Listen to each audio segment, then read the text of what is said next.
and we never got to. Adam Schiff. I like this guy. Adam Schiff knows who he is, but we don't get to know, and therefore we don't get to know the original people, the 6 people who formed the basis of this entire thing we've been going through now for 3 months. But we did talk to 17 people, right, Mr. Castor? That's right. 17 depositions, and you were in every single one. You were the lawyer doing the work for the Republicans in every single one. Is that right? Yes, sir.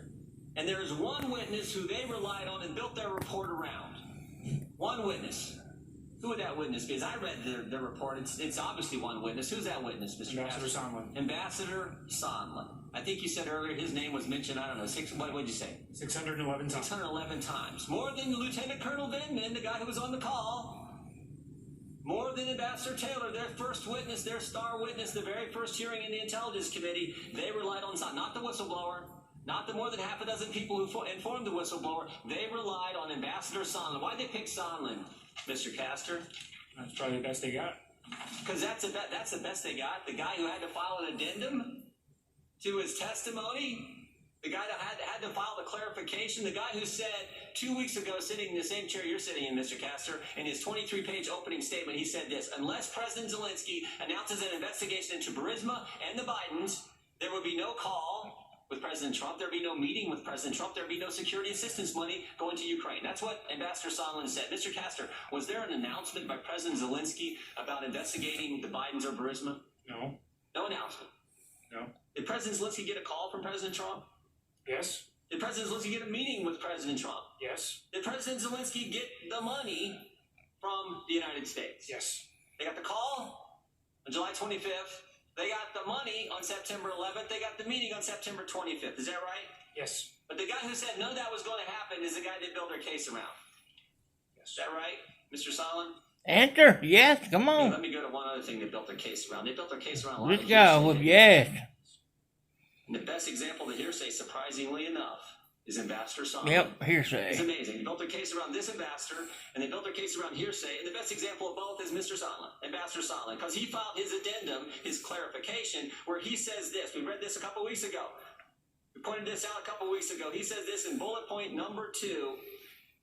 In his clarification, he says, Ambassador Taylor recalls that Mr. Morrison told Ambassador Taylor that I told Mr. Morrison that I conveyed this message to Mr. Yarmouk on a September 1st, 2019, in connection with Vice President Pence's visit to Warsaw and a meeting with President Zelensky.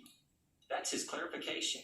Amazing. 6 people, as I said before, having 4 conversations in one sentence. Ambassador Taylor recalled that Mr. Morrison told Ambassador Taylor that I told Mr. Morrison that I conveyed this message to Mr. Yarmouk on September 1st, 2019, in connection with Vice President Pence's visit to Warsaw and a meeting with President Zelensky. That's the clarification. That's their star witness who they built their case around. So-and-so tells so-and-so what somebody said to someone else, and there you have it. That's their case. Hearsay. They forget the 4 key facts. They forget the fact that we have the call transcript and there was no quid pro quo. They forget the fact the 2 guys on the call, President Trump, President Zelensky. They wasn't counting on the transcript being undone. They forget the fact Ukraine didn't even know aid was held at the time of the call. And they forget the fact, most important, they did nothing to get the aid released, no announcement of any type of investigation whatsoever. They forget all that, those key facts. And they build their case around the guy who had to clarify his testimony with that amazing sentence. Mr. Goldman, did the Democrats publish phone records of the president's attorney? Mr. Giuliani, yes. Did the Democrats publish phone records of a member of the press? Yes, who was also involved in this. Did the Democrats publish phone records of a member of Congress? Yes, who was talking to people involved. Did the Democrats, does that member of Congress also happens to be your boss's political opponent that those phone records were published of? So the Democrats, they run this kind of investigation, ignoring the facts, not letting the whistleblower come in, and therefore not letting us know if we've talked to the more than half a dozen original sources for the whistleblower's complaint in the first place. The guy has to file an addendum with that clarification sentence. But one thing they did do in their report is they published the phone records of the president's personal lawyer, the phone records of a member of the press, and the phone records of the chairman of the Intelligence Committee's political opponent, Representative Nunes. That's what these guys did. And that's their effort to impeach the President of the United States 11 months before an election. Gentlemen, You gonna talk about interference? It's right here. unanimous consent. Bullshit. Mr. Chairman, I'd like to focus on the facts surrounding the president's abuse of power. Gentlemen,